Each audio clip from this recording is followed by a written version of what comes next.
मंजिल उसी के नसीब में होती है जो खुद अपना नसीब लिखता है।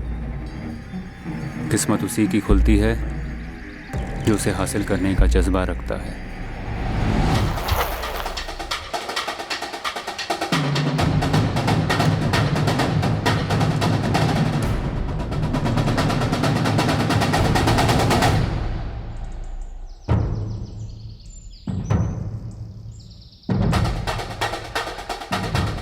हौसला बुलंद हो तो अंधी गलियों में भी रास्ते निकलते हैं। जुनून का चिराग जलता रहे तो अंधेरे में भी तीर निशाना छिप जाता है। हमने फरीदा से साफ कह दिया जी, निकाह के बाद सर्विस वगैरह करना हो तो तुम्हें ससुराल के रजामंदी से ही करना होगी। लीजिए। अल्ताफ भैया, हमने भी अशरफ से कह दिया था। भी अल्लाह ताला का दिया हुआ इतना अच्छा हमारा हार्डवेयर का बिजनेस है, फिर तुम जॉब क्यों करोगे? और हम माशाल्लाह लड़का समझदार है, ग्रेजुएशन करते ही दुकान पे मेरा हाथ बटाने लगा। ये तो रिटायर ही हो गए हैं, दुकान का ज़्यादातर काम तो अशरफ ही संभालता है अब। अशरफ बेटा, अगर आपको फरीदा से कुछ बात करनी है, कुछ पूछना है तो आप पूछ सकते हो।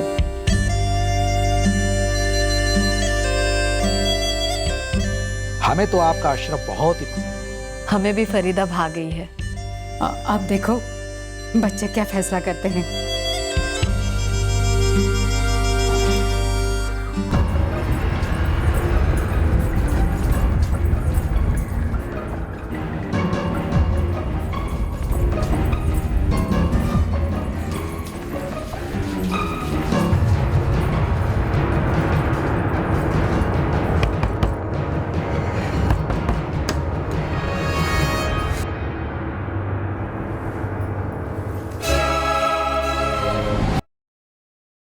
धीरज, काश तुमने मुझे कॉलेज में प्रपोज कर दिया होता ना, तो आज हम हमारे अपने कमरे में होते। जो हो गया उसका क्या गम करना, जो हो रहा है अच्छा ही तो है। लेकिन धीरज, मुझे कभी कभी लगता है कि काश हमें ऐसे छुप छुप के ना मिलना पड़ता। काश काश कल्पना की जगह मैं तुम्हारी बीवी होती।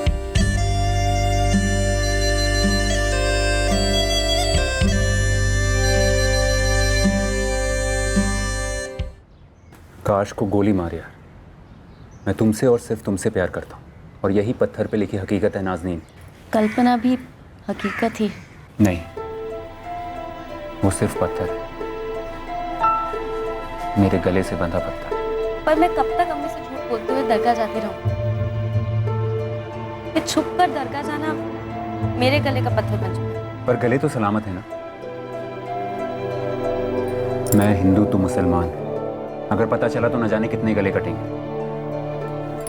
देखो नाज़नीन, अगर मैं कल्पना को छोड़ भी दूं फिर भी कायदे से हमारा मिलना नामुमकिन है। तो ऐसे ही खुश रहते हैं ना एक दूसरे के साथ। पर कब तक? जब तक चलता है चलने देते हैं, फिर कोई दूसरा तरीका निकाला जाएगा।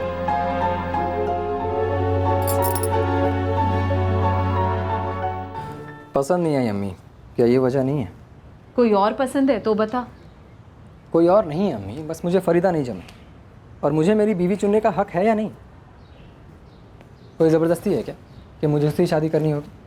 अरे मैंने उससे पूछा कई बार, पर कहता है कोई और नहीं है। पर अल्ताफ मियाँ तो पूछेंगे ना, ये क्या कमी है हमारी लड़की में? कह दीजिए कि अशरफ अभी तैयार नहीं है। अरे 26 का हो चुका है, और क्या तैयार होना है उसे? पर दिल नहीं कर रहा उसका, तो क्या करे, ज़बरदस्ती थोड़ी ना कर सकते हैं। मैं कहती हूँ अब अल्ताफ भाई से सीधे सीधे सॉरी बोल दो, और मोहसिन भाई को कहो कि कोई और लड़कियां दिखाएं। ये कहाँ का खानदान है और लड़का क्या करता है? अरे ज़ीनत, रहने वाले तो ये लोग माधोबाग के हैं। लड़के का नाम है अशरफ अली, ग्रेजुएट है, अच्छे शरीफ खाते पीते घर के लोग हैं। और लड़का जो है ना, वो अपने बाप की हार्डवेयर की दुकान चलाता है। हाँ, चलो बढ़िया है। अरे वाह, चाय भी आ गई। लड़के के कोई भाई बहन? नहीं, इकलौता है।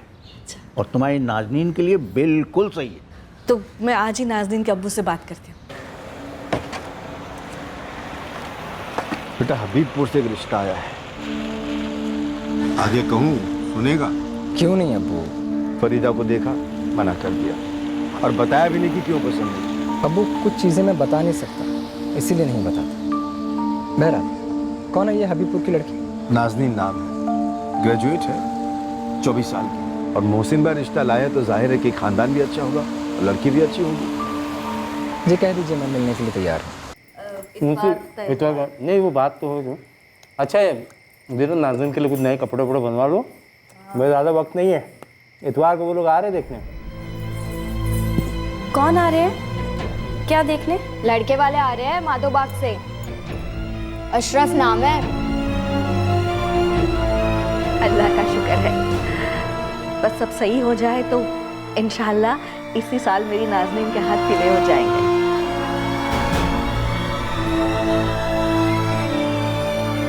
The number you have called is currently not reachable. The number you have called is currently not reachable. धीरज जल्दी कॉल करो, एन वक्त पर तुम्हारा अर्जेंट काम निकलना था। प्लीज, बहुत अर्जेंट बात है, मैं बड़ी मुश्किल में फंसी हूँ। आइए बिलाल भाई, अजुल भाई, इलियास आओ आप। अस्सलाम वालेकुम। आइए, अस्सलाम वालेकुम। अस्सलाम, खैरियत से? अब्बास भाई, ये हमारे बड़े भाईजान बिलाल भाई साहब हैं। ये उनका बेटा इलियास है और उनसे छोटे भाई अजमल है। इनका बेटा फैसल नहीं आया क्योंकि वो रहमतगंज में काम पे गया, इसलिए आज आ नहीं पाया। जिंदगी इन दोनों को साथ में गुजारनी है, बिना किसी दखल के अगर आपस में बातचीत कर लेते तो अच्छा रहता। क्यों अशरफ? जी अम्मी। हमारी तरफ से तो बेझिझक हाँ है। अब बस आप लोगों को हुक्म करना है, निकाह कहाँ करना है और कैसे करना है। तो अशरफ बेटा, क्या ख्याल है, इस बार लड़की पसंद आई? मुझे नाज़नीन पसंद है। The number you have called is currently not reachable. आपा आपा आपा आपा, भाई लट्टू हो गए तुम पर। चुप कर। अरे सच, वो अशरफ, ओह सॉरी, मेरे होने वाले अशरफ जीजू ने हाँ कर दी है। अगस्त में निकाह की बात हो रही है और अगस्त को भी 2 महीने भी कहाँ है। अरे ऐसे मुंह फुला हुआ क्यों है यार, इतना अच्छा लड़का है, ऊपर से हैंडसम भी है। अगर तुम्हें पसंद नहीं है तो बता दो भाई, मैं ही पटा लेती हूँ। हाँ, तू ही पटा ले, ठीक है? तो ठीक है, फिर मैं ही पटा लेती हूँ। अब्बा से बात कर लेना, एक बार बात हो जाएगी ना फिर मत बोलना, हमारे भी अपने ही नखरे होते हैं। हाँ, The number you have called.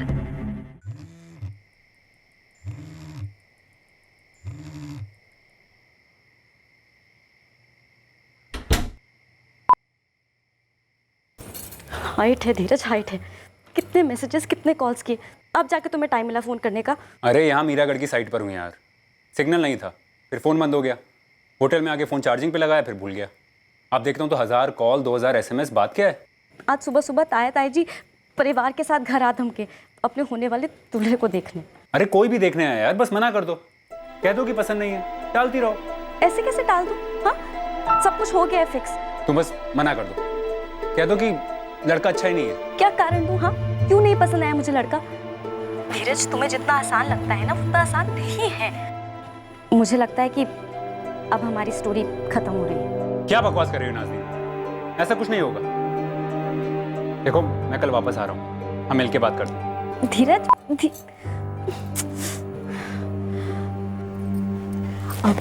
ये लीजिए आपकी चाय, नाश्ता बस 2 मिनट में रेडी हो जाए। नहीं, चाय रहने दो और नाश्ता भी रहने दो, लेट हो रहा है।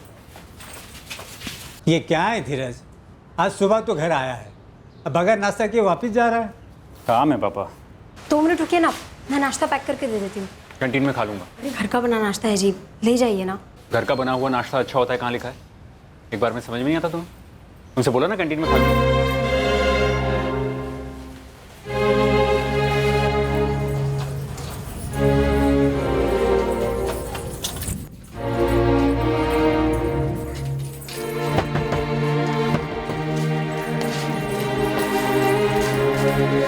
नहीं होगा, मैं अब ना नहीं कह सकती। क्यों नहीं कह सकती?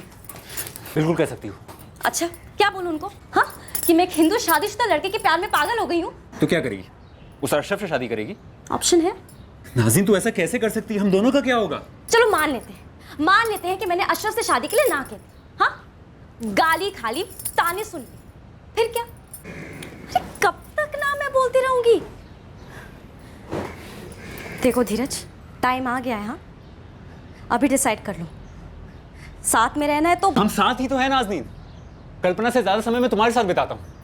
ऑफिस में आने से पहले, साइट से आने के बाद, दिन में 2 बार। अरे दिन में 2 बार करने को साथ होना नहीं कहते।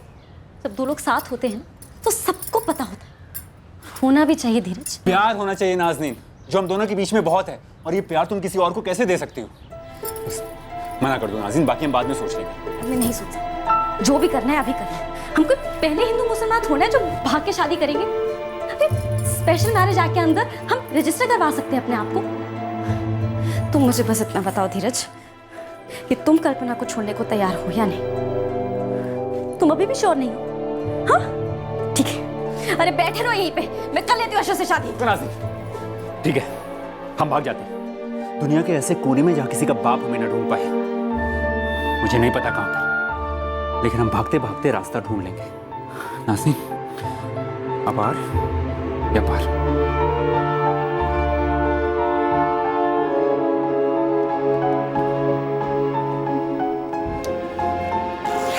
अपने डॉक्यूमेंट्स और मिनिमम कपड़ों के अलावा और कुछ पैक मत करना, सब अरेंज हो जाएगा। ज़्यादा इमोशनल होकर लेटर वेटर लिखने की ज़रूरत नहीं। और हाँ, अपना मोबाइल स्विच ऑफ कर घर पर ही कहीं फेंक देना।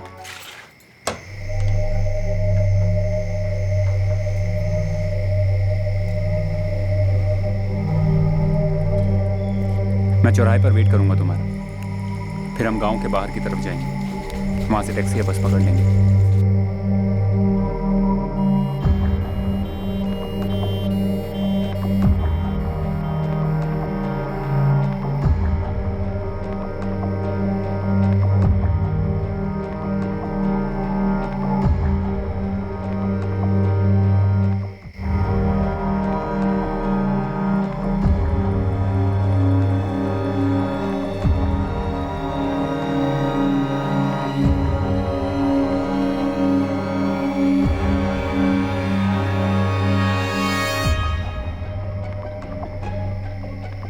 The number you have called is currently switched off.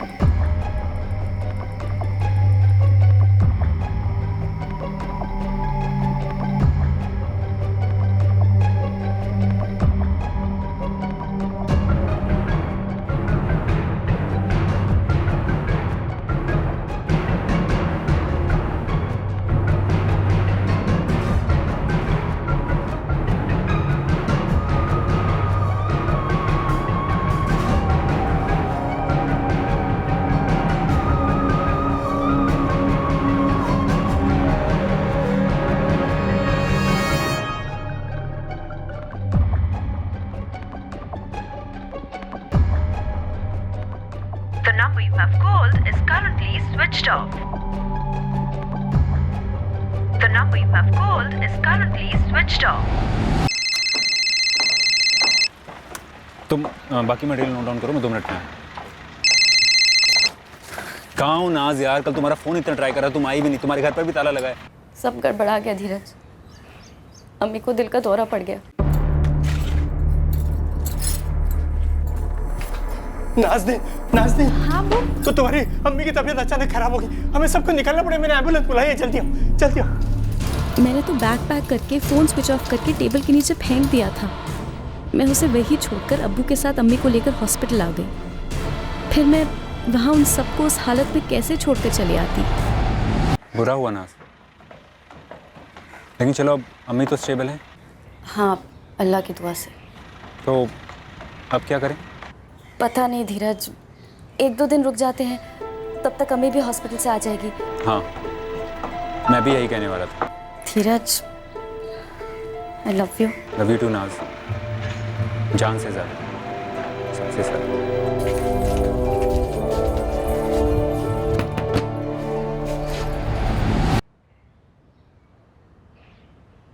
सारी तैयारियां हो चुकी हैं, अब नाउ और नेवर वाली बात है। अम्मी अभी अभी हॉस्पिटल से लौटी, रिकवर हो रही है। अगर मेरे भागने के शौक से उन्हें कुछ हो गया धीरज, तो मैं अपने आप को कभी माफ़ नहीं कर पाऊंगी धीरज। तो क्या करना चाहती हो? अशरफ से शादी जी पाओगी मेरे बगैर? मुझे कुछ समझ नहीं आ रहा है धीरज, कुछ समझ नहीं आ रहा है कि क्या सही है और क्या गलत। मंसूर मियाँ, आप फिक्र मत कीजिए। अगर आप लोग निकाह की तारीख 6 महीने या 1 साल आगे ढकेलना चाहिए तो हमें कोई एतराज़ नहीं होगा। क्यों बेटे? जी बिल्कुल, मैं इंतज़ार करने के लिए तैयार हूँ, कोई दिक्कत नहीं है। बस नाज़नीन की अम्मी एकदम सही हो जाएं। इस वक्त इससे ज़्यादा और कुछ मायने नहीं रखता। समझदार है वो लोग, जानते हैं कि स्ट्रोक से ठीक होने में वक्त लगता है। वही तो अम्मी, आप टेंशन ना लो, हो जाएगा निकाह। नहीं नहीं, अगस्त की 2 तारीख मुकर्रर हुई है, निकाह उसी दिन होगा। अब मैं ठीक हूँ। आप तो जानते हैं ना, कितने सालों से बस मुझे इसी दिन का इंतज़ार है, मेरी नाज़नीन को कभी खूबसूरत दुल्हन बनते हुए देखो। मैं बस इतना जानती हूँ धीरज कि मैं तुम्हारे बगैर नहीं रह सकती, लेकिन अम्मी को कुछ हो जाए मैं भी बर्दाश्त नहीं कर सकती। मुझे तो कुछ समझ ही नहीं आ रहा है, आखिर करूँ तो करूँ क्या? नहीं नाज़नीन, तुम मामले को कंफ्यूज कर रही हो। यहाँ सवाल यह है कि तुम्हें मेरे साथ रहना है या उस अशरफ के साथ? अशरफ के साथ रहने के लिए मैं सोच भी नहीं सकती। और मैं कल्पना के साथ नहीं रह सकती। नाज़नीन, हम जिंदगी भर एक दूसरे को कोसते रहेंगे कि हम कॉलेज में इज़्ज़ा नहीं कर पाए तो कोई बात नहीं, लेकिन हम एक हुए ना, फिर मिले ना, और फिर फैसला किया जिंदगी भर एक होने का, भाग कर। लेकिन फिर क्या किया? जिंदगी भर अधूरे रह गए और अपने गले के पत्थर को और कस के बांध लिया।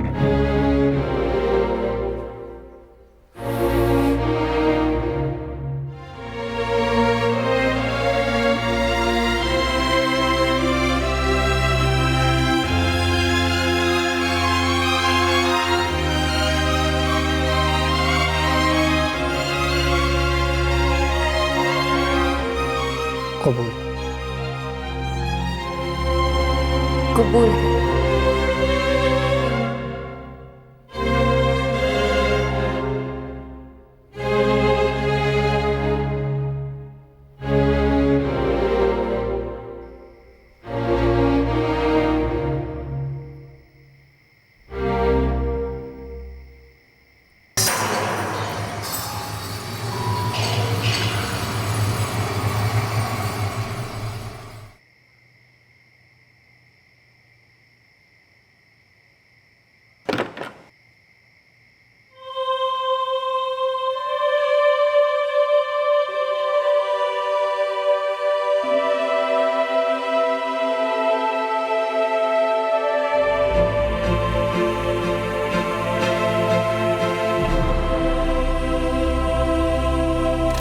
अरे नाज़नीन, कुछ तो बता, कुछ तो बोल। मम्मी हद है, ये कैसा बेहुदा सवाल है?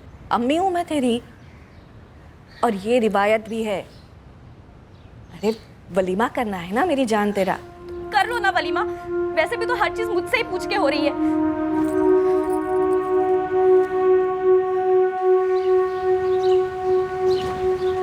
अशरफ, क्या हुआ? सब ठीक तो है? हाँ अम्मी, क्यों? अरे नाज़नीन अभी तक उठी नहीं, कमरे से बाहर तक नहीं निकली। सोई होगी या कुछ कर रही हो? सुहागरात तो ठीक हुई ना? अम्मी, एक लिमिट होती है दखल-अंदाजी। ये तुम्हारी नई जिंदगी का पहला दिन है, तुम दोनों साथ में बाहर आते, तुम्हारे चेहरे पे मुस्कान होती तो फिर है ना मुस्कान, ये आप नाचो नाचो।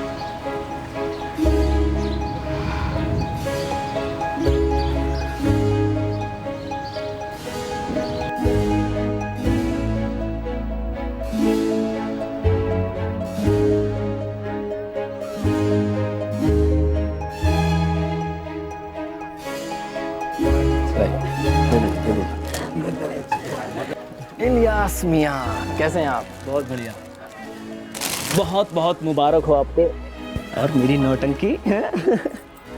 जीजा साहब जी, किसी ने आपको नाज़नीन के बारे में बताया नहीं होगा, पर ये ना टॉप की नौटंकी है। क्या क्या टॉप की नौटंकी करती हैं आपकी बहन? ज़रा हमें ही बताइए ताकि हम पहले से तैयारी कर रखें। इलियास साहब, फैजल मियाँ नज़र नहीं आ रहे हैं, निकाह में भी नहीं आए थे और आज वलीमा में भी नज़र नहीं आ रहा। अरे वो अपने निकाह में पहुंच जाए तो बहुत बड़ी मेहरबानी होगी, उनका निकाह तो उनके काम से ही हो गया है। जनाब सरताजगंज में बैठे हुए हैं गोंद से चिपक कर और अपना काम कर रहे हैं। तुम ना उसकी क्लास अलग से लेना। भाई और आया नहीं? फैजल मियाँ की तो बात ही मत कीजिए, उनका गुनाह माफ़ी के लायक भी नहीं है।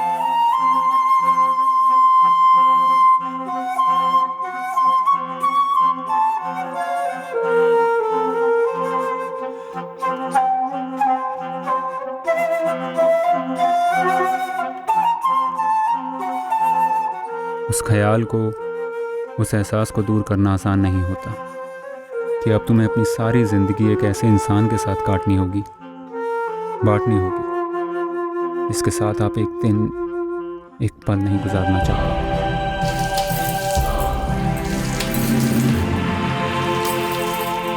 इतनी मायूस जिंदगी कोई कैसे जी सकता है, और क्यों जिए? कोई खुद को इतनी जिल्लत में क्यों डुबोए?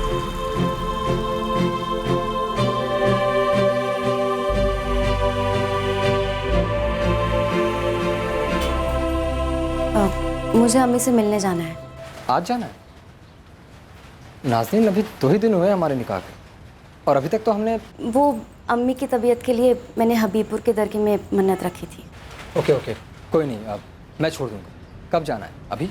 नहीं, मैं चली जाऊंगी, मुझे रास्ता पता है। नाज़नीन, सवाल रास्ते का नहीं है, सवाल साथ चलने का है। मुझे और तुम्हें अब ज़िंदगी भर साथ ही चलना है। 1 या 2 दिन में मैं वापस आ जाऊंगी। फ़ोन करना, लेने आ जाऊँगा। नहीं, आने का रास्ता वही है ना, मैं आ जाऊंगी। नाज़नीन, कुछ हुआ है क्या? नहीं, कुछ नहीं हुआ, कुछ भी नहीं।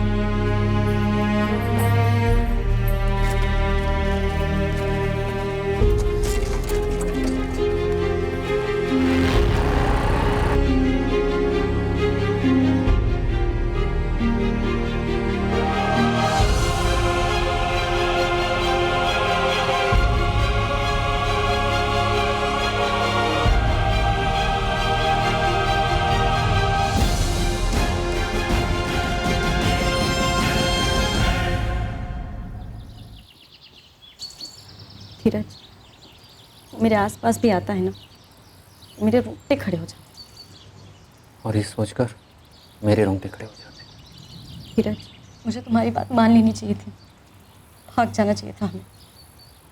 अभी भी भागने के लिए तैयार हो? मेरे लिए कुछ नहीं बदला, फिर अंजाम जो भी हो, तुम्हारे मायके में, ससुराल में, उन दोनों के बीच सब कुछ रिस्क लेने के लिए तैयार हो? हाँ, दिल और दिमाग मान नहीं रहे ना? नाज, हमने क्या कर लिया अपने साथ? माना थोड़ा बैड लक खराब था, लेकिन हमने जल्दी हार मान ली। थोड़ा और इरादा पक्का होता ना तो बाजी पलट सकते। पलट देते हैं ना बाजी। हाँ, इस बार हार नहीं मानेंगे। पिछली बार तो अम्मी को लेके मैं जज्बाती हो गई थी, लेकिन इस बार इरादा पक्का है। हम दोनों को एक होने से कोई नहीं रोक सकता। धीरज, तो बोलो, कब भागना है? भागना, डरना, छुपना बहुत हो गया। क्यों? क्या करना चाहती हो नाज? हम अशरफ को मार डालते हैं।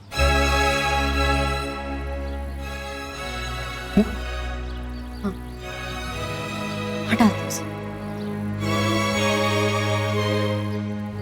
नाज, अशरफ हमारी प्रॉब्लम नहीं है। हाँ, लेकिन अशरफ के मरने से हमारी प्रॉब्लम सॉल्व तो हो जाएगी ना।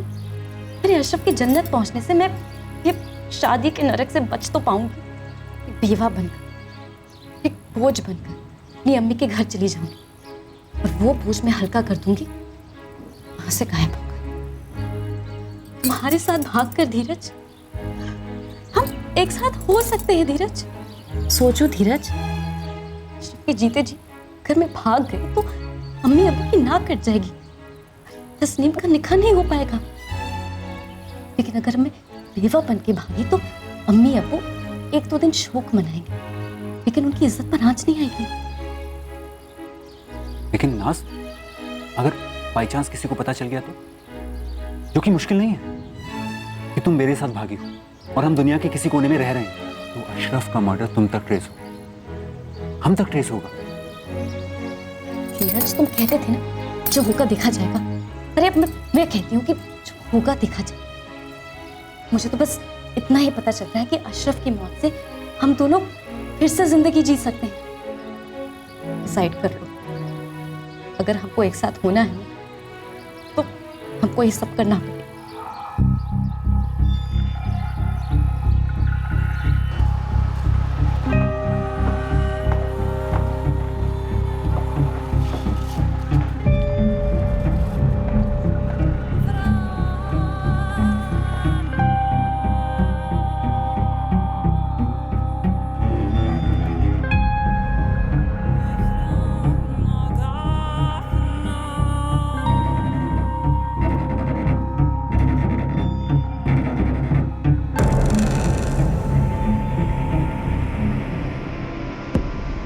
अच्छा, तुम्हारे बड़े अबू का बेटा फैजल निकाह में नहीं आया था ना?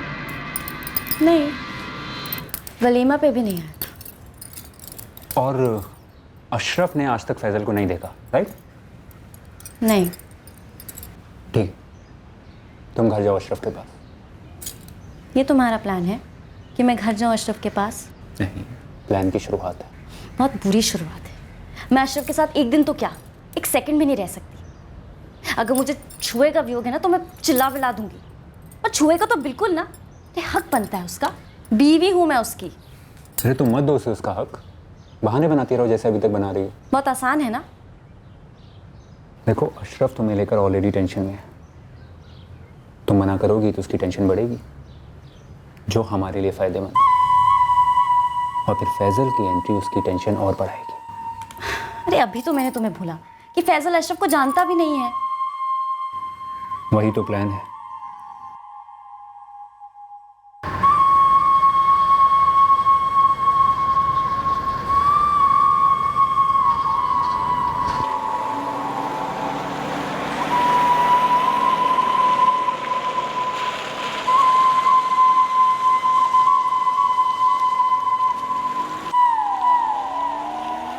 अरे स्वयं धीरज मौर्य बता रहे हैं।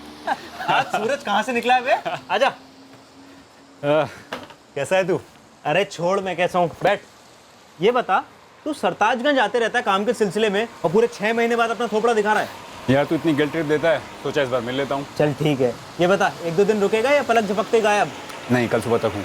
बस तो ठीक है, आज रात तू मेरे पास रुकेगा, समझा? चल ठीक है भाई।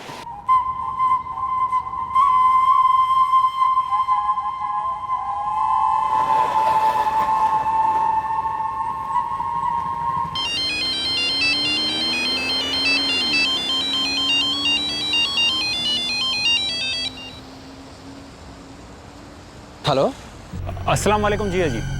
वालेकुम अस्सलाम। इलियास बोल रहे हो ना? नहीं, इलियास नहीं, मैं बोल रहा हूँ फैजल। तभी मैं सोचूं आवाज़ अलग क्यों लग रही है। तो मिस्टर बिजी फैजल, अब कैसे याद किया हमें? जिया जी, पहले तो मैं आपसे सॉरी कहना चाहता हूँ कि ना मैं निकाह में आ पाया और ना ही वलीमा में।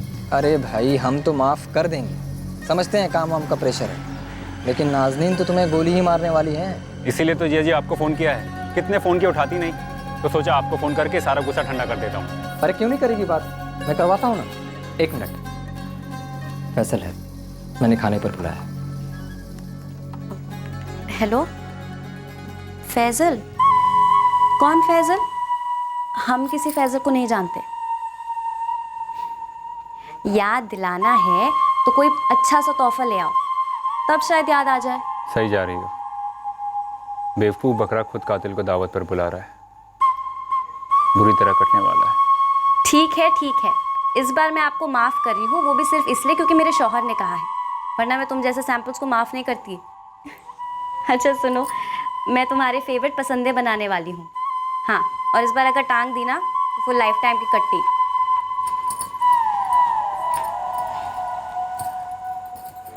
तुम्हें मजाक करते मुस्कुराते देख बड़ा अच्छा लगता है नाज़नीन। नाज़नीन, तुम खुश तो हो ना मेरे साथ? हाँ, मैं खुश हूँ।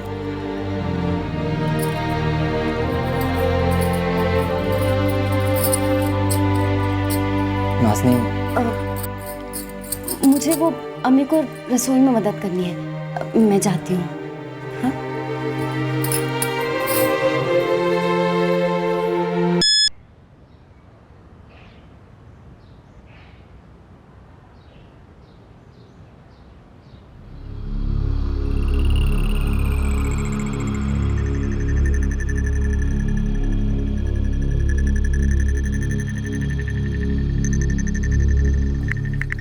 भाई फैजल, तुम्हारे मैसेजेस और जोक्स पढ़कर इतना हंसा हूँ कि आंखों से पानी आ गया।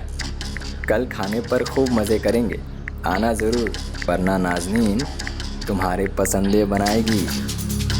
मैं मिलूंगा तुम्हें अशरफ, ज़रूर मिलूंगा, लेकिन पसंदे किसके बनेंगे ये तब पता चलेगा जब तुम्हें नाज़नीन की हकीकत पता चलेगी।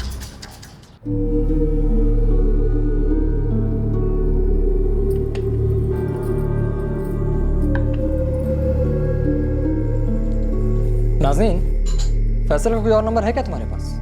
ये वाला तो बंद आ रहा है। नहीं, वही एक नंबर है। मुझे तो पहले से डाउट था कि फैजल कुछ ऐसा ही करेगा। अजीब ही है वो। पर ऐसा क्यों है? मतलब प्रॉब्लम क्या है? अरे वो हर चीज़ में लेट ही करता है। एक काम करने के चक्कर में ना उसके बाकी 2 काम छूट जाते हैं। काम कौन नहीं करता यार? आज सुबह ही उससे बात हुई थी, साफ साफ कह रहा था कि आ रहा हूँ। मैं एक काम करता हूँ, इलियास से पूछता हूँ कि माजरा क्या है। इलियास और फैजल के बीच झगड़ा चल रहा है। इलियास वैसे भी फैजल से खफा है कि वो शादी और हमारी वलीमा में शरीक नहीं हुए। खामखा लड़ेंगे, छोड़िए ना। तो क्या करें, वेट करें? कोई फ़ायदा ही नहीं है। मैं तो कहती हूँ हम खाना खा लेते हैं। अजीब बंदा है। अच्छा, वैसे कल परसों मुझे फिर से हबीबपुर जाना है, दरगे पे, ठीक है? हाँ ठीक। अस्सलाम वालेकुम अशरफ मियाँ। यार रखो अपना सलाम अपने पास। साले आए नहीं कल तुम? इतने सारे मज़ेदार खाने बनाए थे नाज़नीन ने, पसंदे और ये और वो और पता नहीं क्या क्या। इतनी अच्छी दावत तो मेरे लिए भी कभी नहीं बनी, और ना ही कभी बनेगी। ऐसा क्यों बोल रहे हो यार? मैं तुम्हें तुम्हारे घर पर नहीं मिलना चाहता था, कहीं और मिलना चाहता था, अकेले में, नाज़नीन से दूर। ऐसा क्यों? सीधी बात करो भाई। मैं और तुम कभी पहले मिले तो हैं नहीं, फिर भी मैं तुमसे सच नहीं छुपा पाऊंगा। तुम सामने आओगे तो कह ही दूंगा। कैसा सच? सच जिसकी वजह से ना तो मैं निकाह में आया, ना वलीमा में, और ना ही दावत में। देखो यार, ये पहेलियाँ उलियाँ ना बजाओ, जो भी बोलना सीधे सीधे बोल दो। फैजल देखो, बहुत हो गया ये सस्पेंस और ये खामोशी। अगर कोई मजाक है तो भाई मुझे माफ़ करो। मजाक तो तुम बन गए हो। क्या तुम कुछ ऐसा कहना चाहते हो जो मुझे मालूम नहीं और मुझे मालूम होना चाहिए? हाँ। देखो फिर चुप हो गए। फैजल बात करो, क्या कहना चाहते हो? क्या नाज़नीन के बारे में कुछ है? हाँ। तुम कह रहे थे कि वो मेरे लिए ऐसी दावत कभी नहीं बनाएगी, क्या मतलब था उसका?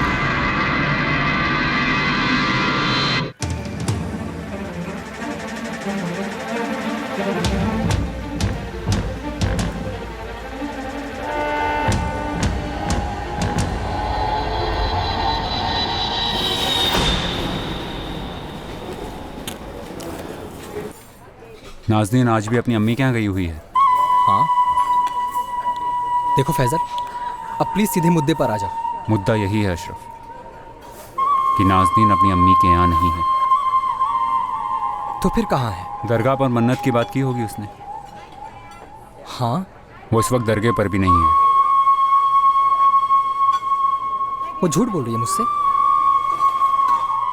मुझे समझ नहीं आ रहा कि मुझे ज़्यादा गुस्सा आ रहा है या डर लग रहा है। डरना तो तुम्हें यकीनन चाहिए।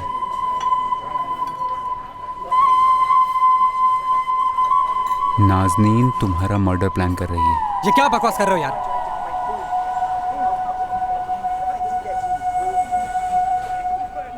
निकाह की रात से लेकर आज तक कैसा रिश्ता रहा है तुम्हारा उसके साथ? अच्छा है? झूठ बोल रहे हो तुम। अच्छा नहीं रहा। हाँ ठीक है, अच्छा नहीं है। वो दरअसल हमारी सुहागरात तो तुम्हारी आज तक हुई नहीं है ना? क्या उसे ये रिश्ता मंजूर नहीं था? जबरदस्ती की गई थी उसके साथ? ना, तुम तो महज एक मोहरा थे सामने रखने के लिए, क्योंकि नाज़नीन और इलियास का सच तो सामने नहीं आ सकता ना। नाज़नीन और इलियास का सच? क्या मतलब है तुम्हारा? वही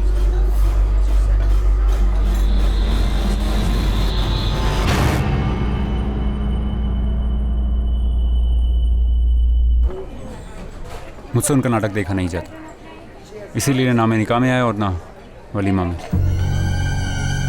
कब से? 5 साल। जाहिर है खुलेआम तो ऐलान कर नहीं सकते अपने रिश्ते का, इसीलिए निहायती घटिया तरीका अपनाया। नाज़नीन ने शादी के लिए हाँ की ताकि वो बाद में तुम्हें मार सके और फिर इलियास के साथ। अब अगर तुम तलाक देते हो उसे तो वो हल्ला मचाएगी बिरादरी में कि तुम नामर्द हो, नपुंसक हो। अब तुम पूछोगे ये सब मुझे कैसे पता? वो नाज़नीन के जरिए बतौर मुआवजा बड़ी रकम ऐंठना चाहता है। अब अगर तुम तलाक देने गए तो वो दुनिया में ढिंडोरा पीटेगी, तुम्हें तुम्हारे अम्मी अबू को बदनाम करेगी और बिरादरी के सामने वो एक नेक औरत कहलाएगी और तुम साले विलन कहलाओगे। ये है सारा प्लान अशरफ। तुम मेरी बात पर कतई भरोसा मत करो, भरोसा सिर्फ अपनी आंखों पर करो। तुम उन दोनों को रंगे हाथ पकड़ सकते हो। कैसे? मैं तुम्हारी मदद करूंगा। फिर तुम सीधा पुलिस के पास जाना, FIR लिखवाना चीटिंग की, और फिर नाज़नीन को तलाक दे देना।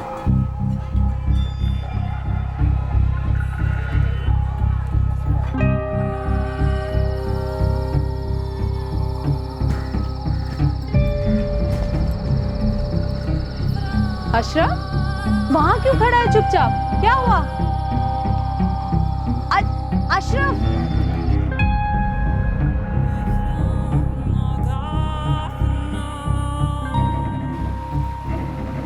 क्या हुआ है? कुछ दिन से देख रही हूँ बुझा बुझा सा है। बात क्या है बेटा? कुछ नहीं अम्मी, सब ठीक है। अशरफ, यार अशरफ, औरतों से छुपाए कुछ नहीं छुपता, बस वो तुम्हारी अम्मी है। अब कुछ छुपाने वाली ऐसी कोई बात नहीं।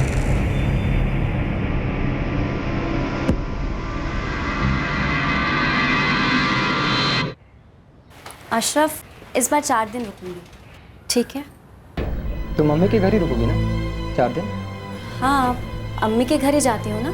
इस बार ही ना, मैं भी तुम्हारे साथ चलता हूँ तुम्हारे अम्मी के यहाँ 4 दिनों। जैसे ही तुम कहोगे कि तुम्हें भी चलना है उसके साथ और तुम भी रुकोगे, देखना उसके चेहरे का कलर ही उड़ जाएगा। लेकिन अशरफ, ठीक नहीं है ना ऐसे 4 दिन, वो भी ससुराल में। लोग क्या कहेंगे कि तुम घर जमाई बन गए। वो तो मैंने सोचा ही नहीं। ठीक है, तुम अकेले चली जाओ।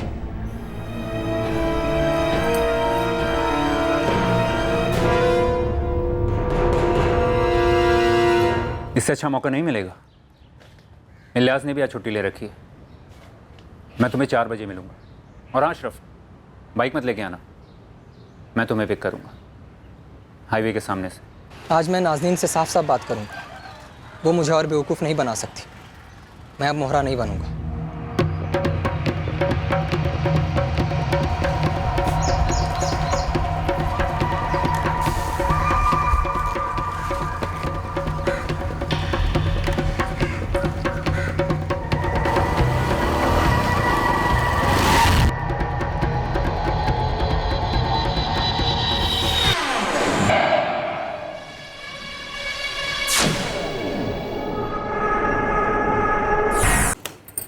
अगर वो परेशान है बेटा तो तेरा फर्ज बनता है ना उसकी मदद करना। अम्मी, लेकिन वो कुछ बोलते तक नहीं, बात तक नहीं करते। खैर, मैं तो नई नवेली दुल्हन हूँ, लेकिन वो अपने अम्मी अब्बू को भी कुछ नहीं बोलते। बेटा, निकाह के बाद पति अपनी वालिदा से ज़्यादा अपनी पत्नी से अपने राज बांटता है। लेकिन अम्मी, मुझे वो एक लफ्ज़ भी नहीं बताते कि आखिर उनकी परेशानी क्या है। कहीं वो मुझसे तो परेशान नहीं, कहीं मुझसे तो नाखुश नहीं वो। नहीं बेटा, ऐसे नहीं बोलते। भला तुमसे वो नाखुश क्यों रहने लगा? अरे तुमसे निकाह करे तो उसने बड़ी खुशी खुशी हाँ कह दी थी। अम्मी, मैंने आपसे वलीमा से पहले झूठ बोला था। क्या? अशरफ ने आज तक मुझे छुआ तक नहीं है। ये क्या कह रही है तू? अब कह रही है इतने दिनों के बाद? अम्मी, मैं आपको परेशान नहीं करना चाहती थी, लेकिन मुझे लगता है कि कहीं उसकी ज़िंदगी में कोई और तो नहीं। अल्लाह,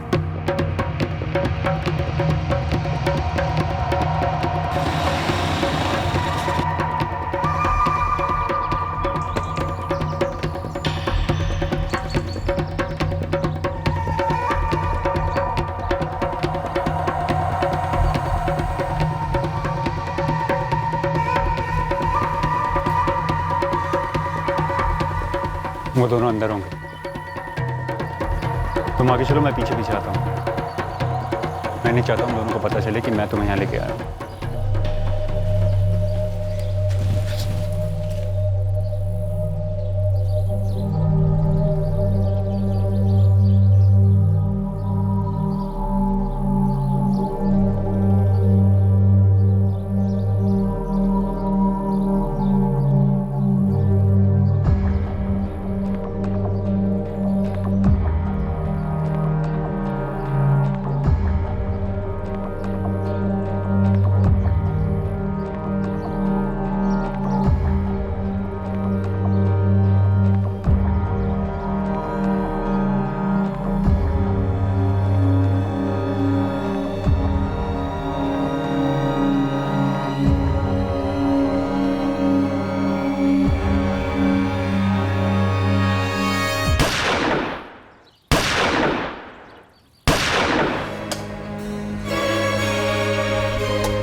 मैं तुमसे निकाह करना ही नहीं चाहता था। अम्मी और अब्बू को भी मैं अपने अंदर की कश्मकश समझा ही नहीं पाया। जिससे मैं प्यार करता हूँ उससे मेरी सबके सामने शादी नहीं हो सकती।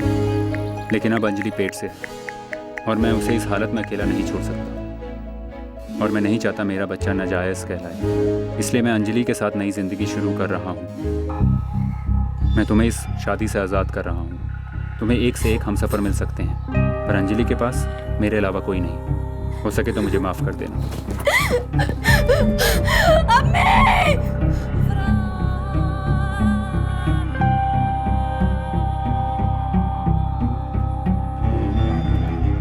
मुझे माफ़ कर देना अब्बू अम्मी, मैं अंजलि के साथ अपनी नई जिंदगी जीने चाह रहा हूँ।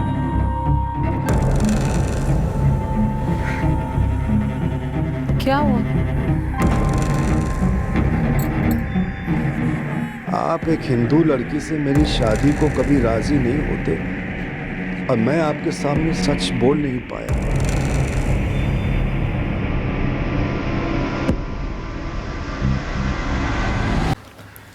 तो ये प्लान है। क्या ये प्लान काम करेगा? करवाना पड़ेगा। और अशरफ को मारना सिर्फ आधा प्लान है। मतलब? अशरफ तुम्हारे गले का पत्थर है जिसे हम निकाल कर फेंक ही देंगे। कि मेरे गले का पत्थर है कल्पना, उसे भी तो निकाल के फेंकना। परफेक्शन। इस प्लान में परफेक्शन हासिल करने की पूरी कोशिश की गई। आगे की प्लानिंग भी बड़ी बारीकी से की जा रही है। अब सवाल यह था कि जो जुर्म हो चुका था क्या वो हमारी पकड़ में आने वाला था, या फिर इस परफेक्ट क्राइम के बलबूते ये जोड़ा अपने दूसरे क्राइम को अंजाम दे पाने वाला था। हमारे हाथ ये एक ऐसा केस आया था जहां मुजरिम नामुमकिन को मुमकिन बनाने की फिराक में थे और हमें उस मुमकिन को नामुमकिन करना था।